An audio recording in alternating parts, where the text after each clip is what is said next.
सोनिया गांधी जी एक बहुत ही संस्कारी बहू है। जब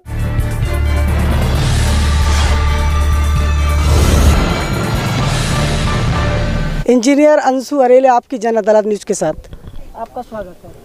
नमस्कार। इंजीनियर अंशु, सबसे पहले तो आप अपनी शिक्षा दीक्षा के बारे में बताइए कि किस तरीके से आपने शिक्षा तय की है।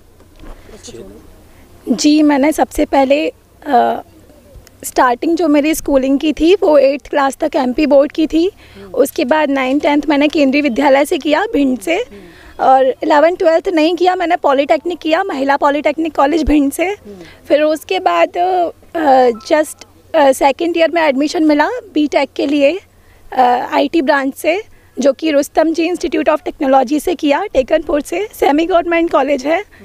फिर उसके बाद मेरा जिला पंचायत का चुनाव था, तो मैंने चुनाव में पार्टिसिपेट किया। लेकिन चुनाव के बीच में जिला पंचायत के बहुत सारी मीटिंग्स को अटेंड करते हुए घर में मुझे फ्री नहीं रहना था, तो मैंने M.Tech के लिए अप्लाई किया। और फिर जिला पंचायत के साथ रहते रहते मैंने M.Tech cyber security MITS Gwalior से किया, जो कि एक सरकारी कॉलेज है। फिर उसके बाद अभी 2018 में मेरा M.Tech हुआ है साइबर सिक्योरिटी से। जॉब ऑफ़र्स आए, लेकिन मुझे यहाँ से बाहर जाना अभी सूटेबल नहीं लगा, तो फ़िलहाल मैं जॉब के लिए रेडी नहीं हूँ। 1-2 जगह टीचिंग किया मैंने, साथ साथ लोगों को भी मोटिवेट करती हूँ कि वो लोग अपनी लड़कियों को, अपनी घर की जो महिलाएं हैं उनको प्रोत्साहित करें, उनको आगे भी कुछ अच्छा करने का मौका दें।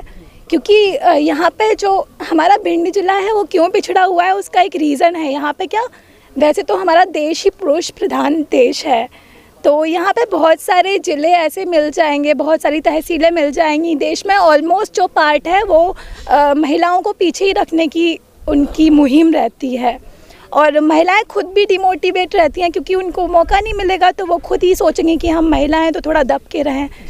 तो ऐसा, मेरा घर भी एक जॉइंट फैमिली से हूँ मैं, मेरा भी बहुत बड़ा सम्मिलित परिवार है। मेरे दादाजी 1970s में विधायक अटेर से रहे थे। उसके बाद उन्होंने महगांव में भी ट्राई किया था, जब उनको 200-250 वोट से हरा दिया गया था।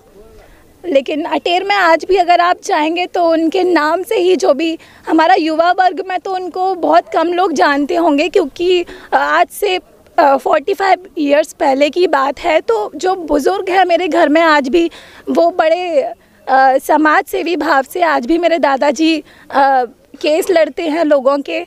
और मैं जब बहुत छोटी सी थी तब से मैंने उनका जो बिहेव देखा है लोगों के प्रति, जन सेवा वाला भाव जो एक्चुअल में होता है लोगों के अंदर।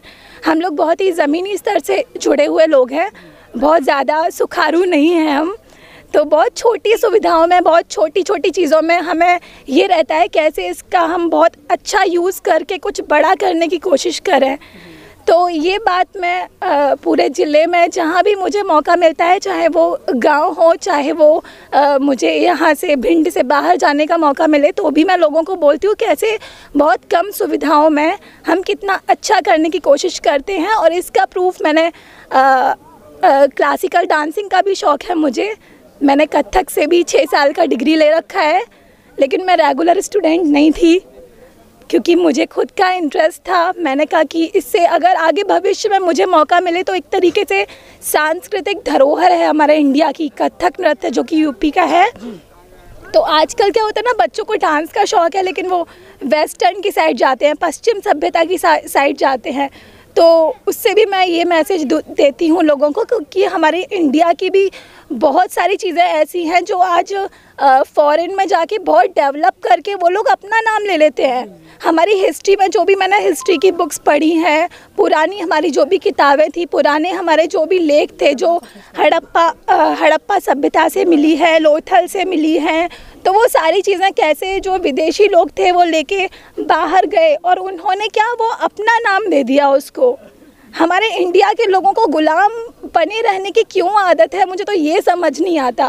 कैसे वो लोग अपनी चीज़ों को, मतलब हमारे देश की चीज़ों को अपने विदेशों में ले जाके वो अपना नाम दे लेते हैं, और फिर बाद में हम उसी का प्रचार करते हैं, वो भी विदेशी कह के। क्यों? जब हमारे इंडिया की चीज़ें हैं वो, और इतनी डेवलप्ड हैं, इतनी फेमस हैं, तो हम क्यों उसका प्रचार नहीं करते? आज जैसे कि वेस्टर्न कल्चर को लोग बढ़ाते हैं, क्यों बढ़ाते हैं? हमारे देश का रहन सहन, हमारी जो सभ्यताएं हैं, उसको जागरूक करने की बहुत ज़्यादा ज़रूरत है। और मैं चाहती हूँ कि लोग दिखावा ना करें। हमारे देश की जो भी चीज़ें हैं वो बहुत शानदार और बहुत प्यारी चीज़ें हैं। तो मैं लोगों को बस ये मैसेज देना चाहती हूँ कि अपनी लड़कियों को, अपने घर की महिलाओं को मौका दें आगे बढ़ने का, उनको प्रोत्साहित करें। आपके घर में भी बहुत सारी अंशु अरेले होंगी, तो उनको मौका दें, उनको बड़ा होके उनको इस लायक बनाएं कि वो अपने पैरों पे खड़ी रहें और वो कल किसी के भी ऊपर डिपेंड रहने की, मतलब जैसे हमारा पुरुष प्रधान देश है तो पुरुष प्रधान ही ना रहे, महिलाएं भी अपनी तरफ से कुछ आगे बढ़ने का सोचें, वो भी कुछ हमारे देश के लिए अच्छा करें। पुराने टाइम से भी इंदिरा गांधी जी थी, अटल बिहारी वाजपेयी जी जो कि बीजेपी के लीडर रहे हैं, सब लोग जानते हैं, बहुत अच्छे नेता रहे हैं वो भी। उन्होंने अपने मुंह से कह दिया कि इंदिरा गांधी जी उस टाइम की प्रधानमंत्री थी, उस टाइम भी इतनी भीड़ में इतने लोगों का जो कैंडिडेटशिप थी वहाँ अकेली एक महिला थी, इंदिरा गांधी। उसको कितनी परेशानियां आई होंगी, कितना प्रॉब्लम्स आई होंगी, क्योंकि उस टाइम तो महिलाएं बिल्कुल भी घर से बाहर नहीं निकलती थी। तो क्या वो पीछे हटी? नहीं, आज भी वो आगे है। उसके साथ साथ जो सोनिया गांधी जी हैं, वो भले ही इटली से आई, भले ही वो विदेशी है, उसने पूरा कल्चर देश का अपनाया।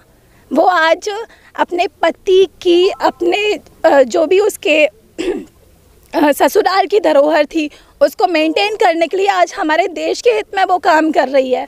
क्यों लोग इस चीज़ को नहीं समझते? इंदिरा गांधी जी ने भी एक लेख में कहा था, एक पेपर में आर्टिकल निकला था, मैंने पढ़ा था, आज से 2-3 साल पहले की बात है, ये ग्वालियर में थी मैं, तो उन्होंने भी लिखा था कि सोनिया गांधी जी एक बहुत ही संस्कारी बहू है।